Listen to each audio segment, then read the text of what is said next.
আমি এবং আমার ফ্যামিলির আমার 14 পুরুষ যারা আছে খুঁজলেও একটা আওয়ামী লীগ পাওয়া যাবে না।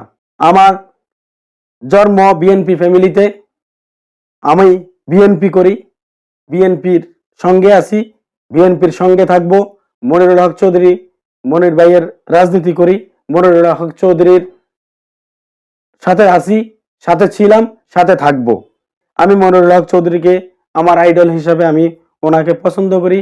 আমি মনিরুল হক চৌধুরীর রাজনীতি করি। এর বাহিরে আমার আর অন্য কোনো ভাই নাই, অন্য কোনো নেতা নাই, অন্য কোনো দল নাই। বিভিন্ন জায়গা থেকে পোস্ট করতেছেন আপনারা। আপনারা যারা পোস্ট করতেছেন বা আমার এই ছবিকে ফটোকে নিয়ে যারা এগুলো করতেছেন, আপনারা আমার সম্পর্কে আগে ধ্যান নিবেন, ধারণা নিবেন এবং আমি কেমন, আমার ফ্যামিলি কেমন, আমি কোথা থেকে উঠে আসছি। আমার উঠে আসাটাই অনেকে খুব স্বাভাবিকভাবে নেয় না। আসসালামু আলাইকুম প্রিয় লালমাই উপজেলাবাসী এবং আমার প্রাণপ্রিয় বলিন দক্ষিণ ইউনিয়নের আপামর জনতা। আমি মোশাররফ, সভাপতি শামসুল হক ফাউন্ডেশন, কলমিয়া। আমি একজন প্রবাসী, পাশাপাশি আমি এই এলাকার গরিব মানুষের, মেহনতি মানুষের নেতা আলহাজ মনিরুল হক চৌধুরীর আদর্শের রাজনীতি করি। আলহামদুলিল্লাহ মনিরুল হক চৌধুরী মনির ভাইয়ের খুব আস্থা অর্জন করতে পারাতে একটি কুচক্রী মহল আমার বিরুদ্ধে অনৈতিক বার্তা আপনাদের মাঝে দিচ্ছে। কিছু এই যেসব ফটোর সাথে আমার নিজের পার্সোনাল লাইফের কোনো সামঞ্জস্য নাই এবং আমার এটার সাথে কোনো ধরনের কোনো মিল নাই, এগুলাই আপনাদের মাঝে এই ফটোগুলা এডিটিংয়ের মাধ্যমে বা সরাসরি যেভাবে হোক ওনারা দিচ্ছে। আমি তা এটার তীব্র প্রতিবাদ ও নিন্দা জানাচ্ছি। ঘটনা 2019 থেকে করোনাকালীন আমি মোশাররফ, আমি একজন দুবাই প্রবাসী। দুবাইতে আমার ব্যবসাকালীন সময় 2019 সালে যখন করোনা হয়, তখন আমি সারা বাংলাদেশের টোটাল 17টা ডেড বডি, আমি বাংলাদেশে করোনার রোগী যারা করোনায় মৃত্যুবরণ করছেন, আমি 17টা ডেড বডি আমি বাংলাদেশে পাঠাইছি। আমি যদি এর একটা ঘটনা মিথ্যা বলি, দুবাইতে আমার শুভাকাঙ্ক্ষী যারা আছেন তারা জানে আমি ফ্রি অফ কস্টে এই লাশগুলা নিয়ে আমি কাজ করি।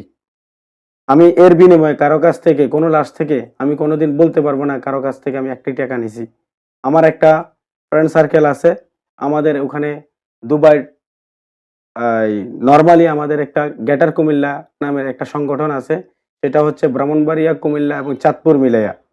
আমি ওইটার একজন ন্যূনতম সদস্য হওয়ার ক্ষেত্রে আমার এই কাজগুলাতে দেখে অ্যাম্বাসেডর তৎকালীন বিএম জামাল স্যার এবং আমার এই সংগঠনের সভাপতি মাহবুবুর রহমান মানিক সিআইপি এবং অন্যান্য যারা আছেন তারা আমাকে একদিন বলল, তোমার কাজগুলো আমাদের অনেক ভালো লাগে, তোমারে আমরা একটা সংবর্ধনা দেব। আমি ওদেরকে বললাম, থ্যাংক ইউ ভাইয়া, সমস্যা নেই, আপনারা আমাকে বললেন। এরপরে আমাকে অ্যাম্বাসেডরের মাধ্যমে যখন আমাকে ডাকা হলো, ওই মিটিংয়ে আমি 2022 সালের সম্ভবত 15 মার্চ 2022 সাল 15 মার্চ আমি ওই মিটিংয়ে উপস্থিত হই। এখন ওখানেই অনাকাঙ্ক্ষিতভাবে, আমি জানতাম না পূর্ব থেকেই, ওখানে কুমিল্লার সাবেক এমপি আকমা বাহাউদ্দিন বাহার ওখানে ছিল এবং আমি এটা সম্পর্কে কোনো অবগতই ছিলাম না, যেটার কারণে উনি ওখানে যাওয়ার পরে সদর থেকে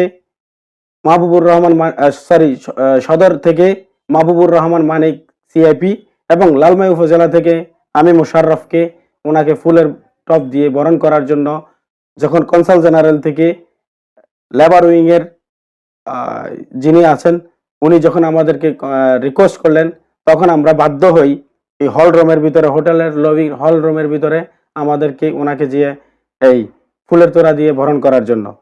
এর বাহিরা আমার আর কোনো ধরনের কোনো সম্পর্ক নাই এবং আমি বুকে হাত দিয়ে বলতে পারবো, আমি এবং আমার ফ্যামিলির আমার 14 পুরুষ যারা আছে খুঁজলেও একটা আওয়ামী লীগ পাওয়া যাবে না। আমার জন্ম বিএনপি ফ্যামিলিতে, আমি বিএনপি করি, বিএনপির সঙ্গে আছি, বিএনপির সঙ্গে থাকব। মনিরুল হক চৌধুরী মনির ভাইয়ের রাজনীতি করি, মনিরুল হক চৌধুরীর সাথে আছি, সাথে ছিলাম, সাথে থাকব এবং এর বাহিরা মনিরুল হক চৌধুরী ব্যতীত আমার আর কোনো নেতা নাই। আমি মনিরুল হক চৌধুরীকে আমার আইডল হিসাবে আমি ওনাকে পছন্দ করি। আমি মনিরুল হক চৌধুরীর রাজনীতি করি। এর বাহিরে আমার আর অন্য কোনো ভাই নাই, অন্য কোনো নেতা নাই, অন্য কোনো দল নাই। বিভিন্ন জায়গা থেকে পোস্ট করতেছেন আপনারা যারা পোস্ট করতেছেন আমার জন্য বা আমার এই ছবিকে ফটোকে নিয়ে যারা এগুলো করতেছেন, আপনারা আমার সম্পর্কে আগে ধারণা নিবেন এবং আমি কেমন, আমার ফ্যামিলি কেমন, আমি কোথা থেকে উঠে আসছি। আমার উঠে আসাটাই অনেকে খুব স্বাভাবিকভাবে নেয় না। আমার উঠে আসাটা কিন্তু অনেকে মনে করে যে এটা একটা বিদ্যুতের চমকের মতো। আমি বিএনপির রাজনীতির সঙ্গে অনেকে প্রশ্ন করে আমি 5 আগস্টের পরে কেন রাজনীতিতে ওপেন হইলাম। আমি 5 আগস্টের পরে রাজনীতিতে ওপেন হই নাই ভাই। আমি আরো আগের থেকে রাজনীতি করি। আমি দীর্ঘ 5-6 বছর থেকে এই এলাকার স্পেশালি বলুন দক্ষিণের যত নেতৃবৃন্দ আছেন, বিএনপির নেতৃবৃন্দ আছেন, হাতে গোনা 2-1 ছাড়া বাকি সবাই আমার সম্পর্কে আপনারা অবগত আছেন। এবং আমি কোন আদর্শের সৈনিক আপনারা ভালো করে জানেন। আমি দীর্ঘ একটা সময় এই এলাকার রাজনীতিকে চাঙ্গা রাখার জন্য আমি আমার পক্ষ থেকে যথেষ্ট সম্ভব বিএনপিটাকে চাঙ্গা রাখার জন্য, বিএনপির রাজনীতিকে ধরে রাখার জন্য আমি কি করছি না করছি এই এলাকার সিনিয়র নেতৃবৃন্দ যারা আছেন তারা বলতে পারবেন, যারা বিএনপির রাজনীতিকে সঙ্গে জড়িত আছেন তারা বলতে পারবেন। আমি এটা ক্লিয়ার করে কোনো কিছু বলবো না। আজকের দিনে যারা আমার জন্য সমালোচনা করেন তারা একটা জিনিসের জন্য প্রস্তুত থাকবেন, আমি আইনানুগ ব্যবস্থা নিচ্ছি ইনশাআল্লাহ। আমি কাউকে ছাড় দেব না। যতগুলো পেজ থেকে আমার এটা করা হয়েছে প্রত্যেকটার স্ক্রিনশট নিচ্ছি আমি, এবং আমি আইসিটি আইনের মামলা করার জন্য প্রস্তুতি নিচ্ছি। আমি কিন্তু কাউকে ছাড় দেব না। আমরা কি ধরনের নির্যাতিত এটা কেউ জানে না। 1996 সালে আমার ফ্যামিলি জামুয়া কেন্দ্রিক মনিরুল হক চৌধুরীকে তৎকালীন নাঙ্গল মার্কায় ফাঁস করানোর জন্য আমার ফ্যামিলি সর্বোচ্চ সংখ্যক লড়াই করেছে, এবং সেই লড়াইয়ে আমার চাচা, আমার বড় ভাই তারা এক পর্যায়ে দেশ ছাড়তে বাধ্য হয়েছে। এবং 2006 সালের 29 অক্টোবর কলমিয়া চৌমুহনীতে আমার উপরে হামলা হয়েছে। আমি একমাত্র বিএনপি করার কারণে সেটাই ছিল আমার অপরাধ। এটাই হলো কঠিন বাস্তবতা।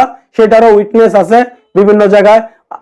আমি এই ভিডিও বার্তার মাধ্যমে তাদেরকে সাবধান করতে চাই, আপনারা যারা আমার নামে অপপ্রচার চালাচ্ছেন, অনুরোধ আপনাদের কাছে অপপ্রচার বন্ধ করুন, আর না হয়তো আইনের আওতায় আসবেন। ধন্যবাদ সকলকে।